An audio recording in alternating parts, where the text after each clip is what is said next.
Доброе утро, дорогие. Хотя не знаю, какое оно доброе, слушайте. Что в этом утре есть доброго? Вот скажите мне, просто хочу понять.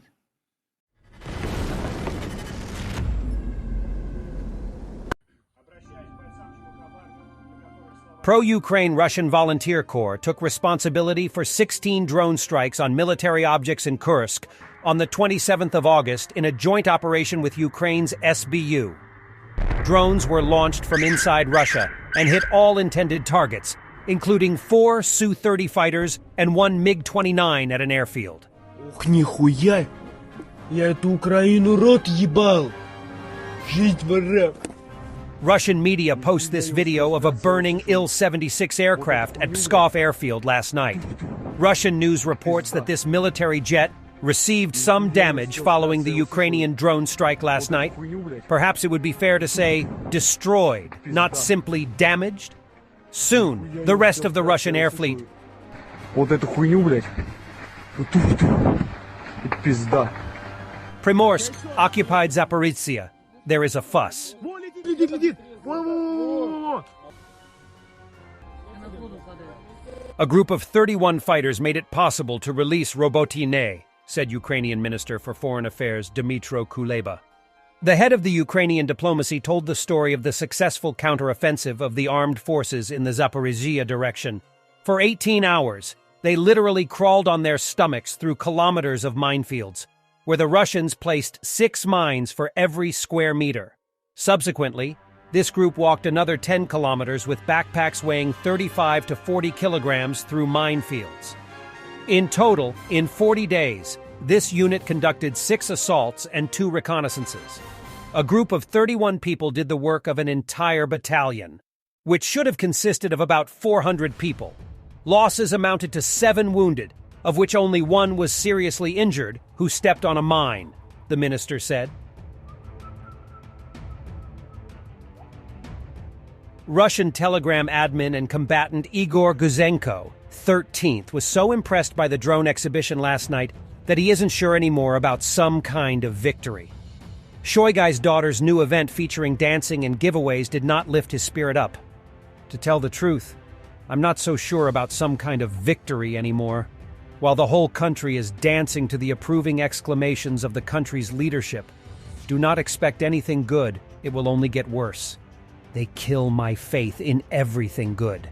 And at this time, ordinary guys are dying at the front. I can't call it otherwise than genocide, writes Guzenko. We won't argue with him this time. A video about Ukrainian ingenuity in a news. The U.S. Department of Defense has briefed the press on the Ukrainian armed forces' counteroffensive progress. I have no updates for you when it comes to ATACMS. I think the Ukrainians, as you've seen, have been using, whether it's the HIMARS or the Storm Shadow, in quite incredible effect on the battlefield. But I just don't have anything to announce when it comes to ATACMS, said Sabrina Singh, Deputy Pentagon Press Secretary. Attention, Baltic states. Russian propagandist Solovyev wants to wipe you off the map. He thinks the Baltic states might be involved in the drone attack on Pskov airfield. Or not, he doesn't really care. A war on NATO must be declared. Массовая атака беспилотников по объектам России. Псков, это вообще что такое? Давайте разобьем на ряд очевидных вопросов. Псков, это же рядом граница НАТО. Откуда был запуск?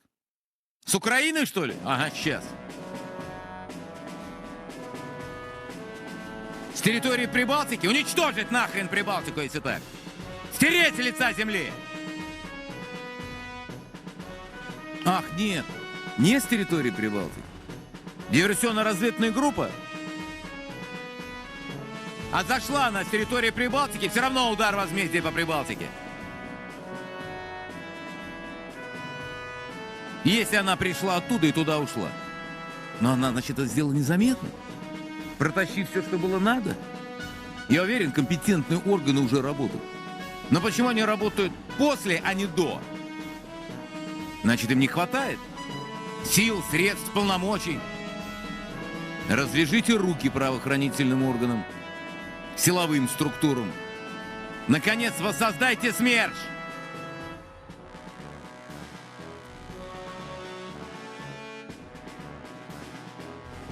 Если был удар нанесен с территории стран НАТО, то это объявление странами НАТО войны России. А это значит, в ответ должно быть немедленно задействовано, в том числе и ядерное оружие. Об этом мы говорили многократно. Многократно. What struck me: Ukraine is fighting without the air cover that Americans would have demanded of their military if they were launching the same kind of a counteroffensive. And that is why we need to get to Ukraine F-16 aircraft right away so they are not outgunned in the sky. Senator Blumenthal talks about his latest trip to Ukraine. You know, there's a lot of talk of stalemate. In my view, no stalemate. Ukrainians are making slow, steady, solid progress. In Bakhmut, going east, in the south, heading to Hama, Mariupol, they are making progress. They are overcoming fortifications that are the most vicious and strongest that we have seen in recent military history. Mines, other fortifications, trenches, and they are bombed with missiles and by plane. And I will tell you, what struck me is the Ukrainians are fighting without the air cover that Americans would demand of their military if they were launching the same kind of counteroffensive. And that is why we need to get to Ukraine F-16 aircraft right away so they are not outgunned in the sky. But even with that disadvantage, Shoigu inspected defense factories in Tula region today. He does not look too pleased or exited somehow. Да, в сентябре мы ее доделаем. Да. Тоже машина, как мы видим, практически собрана, машина МТО. В этой кампе мы сейчас, получается... 24/7? Практически, да. Ну, практически или да? Да, может 20/7. 20 часов мы работаем каждый день. Ну, не вы персонально, я вообще про камеру спрашиваю, не вас персонально. Стараемся работать круглосуточно, да, и не останавливаясь. То есть и в этой экранке, и в другой экранке. Да? Да.